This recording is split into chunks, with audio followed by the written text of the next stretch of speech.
माध्यम आईएएस के online platform पर आप सभी लोगों का स्वागत है। मैं अजय सिंह। माध्यम आईएएस के प्लेटफॉर्म पर बिहार इलेक्शन को लेकर एक एनालिसिस कर रहा हूं। बिहार विधानसभा का परिणाम निर्वाचन आयोग के वेबसाइट पर आ चुका है और उन रुझानों को देखते हुए यह लग रहा है कि एनडीए अपने पूर्ण बढ़त के साथ आगे बढ़ रही है और यह भी लग रहा है कि लगभग 60 to 70% सीटें जीत जाएगा। ऐसी स्थिति में एक यूपीएससी स्टूडेंट, एक बीपीएससी के स्टूडेंट और अभी हाल में यूपीएससी ने अपने मेंस का रिजल्ट आउट किया है जिसमें बिहार के इलेक्शन को लेकर किसी न किसी प्रकार से क्वेश्चन इंटरव्यू बोर्ड पूछ सकता है। ऐसी स्थिति में यह प्रश्न उठना स्वाभाविक हो जाता है कि बिहार में ऐसा मैंडेट आया कैसे, क्योंकि विभिन्न न्यूज चैनलों ने जो एग्जिट पोल दिया था उन सभी एग्जिट पोल गलत हो जाते हैं। ऐसी स्थिति में एक प्रश्न उठना यह भी हो जाता है कि ये परिणाम क्या बिहार के समाज या रूढ़िवादी समाज, जाति आधारित समाज के विरुद्ध एक विरोध है और विकास और लॉ एंड ऑर्डर को प्रमुखता दिया जा रहा है, या यह भी कहा जा सकता है कि क्या बिहार की जनता अब रूढ़िवादी समाज से ऊपर उठकर आर्थिक विकास के लक्ष्यों को प्रमुखता दे रही है, जंगल राज को इग्नोर कर रही है। और ऐसी स्थिति में अगर इस तरह का मैंडेट बिहार की जनता ने दिया है तो इसका मतलब साफ हो जाता है कि बिहार की जनता अब उस रूढ़िवादी समाज से ऊपर उठकर अपने विकास के लक्ष्यों को प्राप्त करना चाहती है, जिससे अगर बिहार का विकास होता है तो बिहार में जो पलायन का जो दृष्टिकोण है वह पलायन का दृष्टिकोण रुकेगा और लोग बिहार के इंडस्ट्रियलाइजेशन की बात करेंगे, बिहार के इंफ्रास्ट्रक्चर की बात करेंगे, जिससे ये स्थिति उत्पन्न हो गई कि बिहार की जनता अब उस मुद्दों पर नहीं जाना चाहती थी जो कभी 21वीं शताब्दी के प्रथम दशक में था। ऐसी स्थिति में अब प्रश्न ये उठना स्वाभाविक है कि क्या नीतीश कुमार की सरकार बिहार की जनता के उन लक्ष्यों को प्राप्त करने में सफल होगी जिसके लिए नीतीश कुमार की सरकार को या नीतीश कुमार को बिहार की जनता ने इतना बड़ा मैंडेट दे दिया जो बिहार के इतिहास में शायद कभी संभव नहीं हुआ हो, क्योंकि बिहार हमेशा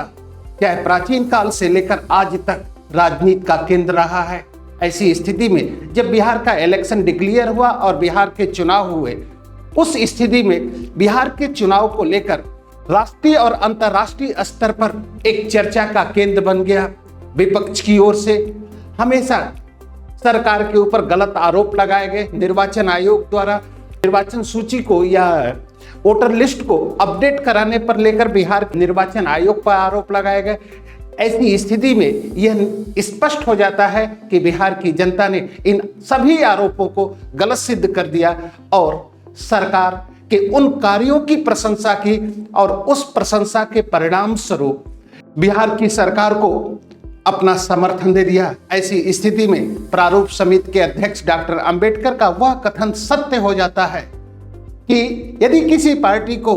लंबे समय तक शासन करना है तो जनता के हितों के लिए कार्य करना होगा। यदि कोई सरकार भारतीय संविधान के भाग 4 निदेशक तत्वों की उपेक्षा करता है या अपने कार्यों में उन सिद्धांतों की उपेक्षा करता है तो उसे अगले निर्वाचन में जनता को जवाब देना होगा। और जनता ने बिहार की सरकार के कार्यों पर अपनी मुहर लगाकर सरकार के कार्यों का समर्थन किया है, इसलिए बिहार की जनता को बहुत बहुत धन्यवाद। बिहार के इलेक्शन रुझानों या बिहार के परिणामों को देखकर यूपीएससी एस्पिरेंट को लेकर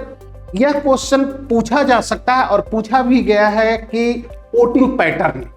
सबसे इंपॉर्टेंट क्वेश्चन यूपीएससी ने भी पूछा है, विभिन्न चुनावों में जनता के मतदान व्यवहार का विश्लेषण कीजिए। अब ऐसी स्थिति में अगर बिहार की जनता क्षेत्रीय दलों या स्थानीय राजनीतिक दलों का समर्थन करती और किसी भी पॉलिटिकल पार्टी को क्लियर मैंडेट नहीं मिलता तो ये मान लिया जाता है कि जनता का व्यवहार या जनता का वोटिंग पैटर्न कास्ट, रिलीजन या लोकल इश्यूज पर है। लेकिन अगर बिहार की जनता ने लोकल इश्यूज और कंजर्वेटिव इश्यूज को इग्नोर करके डेवलपमेंट, लॉ एंड ऑर्डर, इस पैटर्न पर वोट दिया है तो इससे वोटिंग पैटर्न ये साफ क्लियर हो जाती है कि बिहार की जनता अब स्पष्ट मेजोरिटी चाहती है और उसी पार्टी को सत्ता में बैठाना चाहती है बिहार में जो केंद्र का सपोर्ट करे, क्योंकि केंद्र के सपोर्ट से ही बिहार की जनता को फंड मिलेगा। क्योंकि बिहार सरकार की ओर से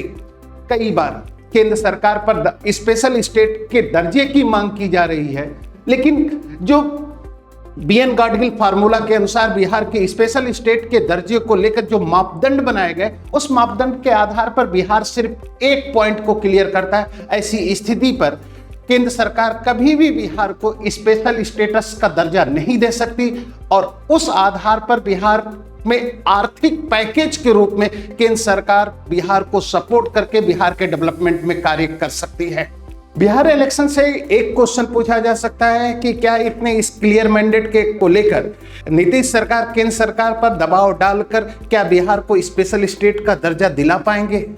एक सबसे इंपॉर्टेंट, क्योंकि इस स्पेशल स्टेट के दर्जे को लेकर प्रेशर बनाएंगे तो ऐसी स्थिति में वह यह चाहेंगे कि अधिक से अधिक इकोनॉमिकल सपोर्ट केंद्र सरकार का मिले, लेकिन केंद्र सरकार उन मापदंडों से बंधी है जिस मापदंडों के आधार पर किसी भी राज्य को विशेष राज्य का दर्जा दिया जाता है। बीएन गाडगिल फार्मूला के अनुसार किसी भी राज्य को विशेष राज्य का दर्जा तब दिया जाएगा जब उस राज्य का भूभाग उबड़ खाबड़ और पथरीला हो, शेड्यूल टाइप्स की मेजोरिटी हो या बहुलता हो, आर्थिक स्थिति कमजोर हो और अंतर्राज्यीय सीमा का मतलब ये नहीं कि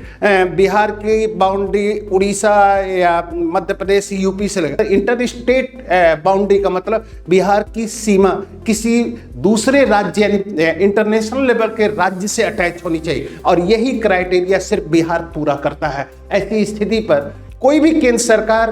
किसी भी राज्य को सिर्फ एक क्राइटेरिया पर स्पेशल स्टेट का दर्जा नहीं दे सकती।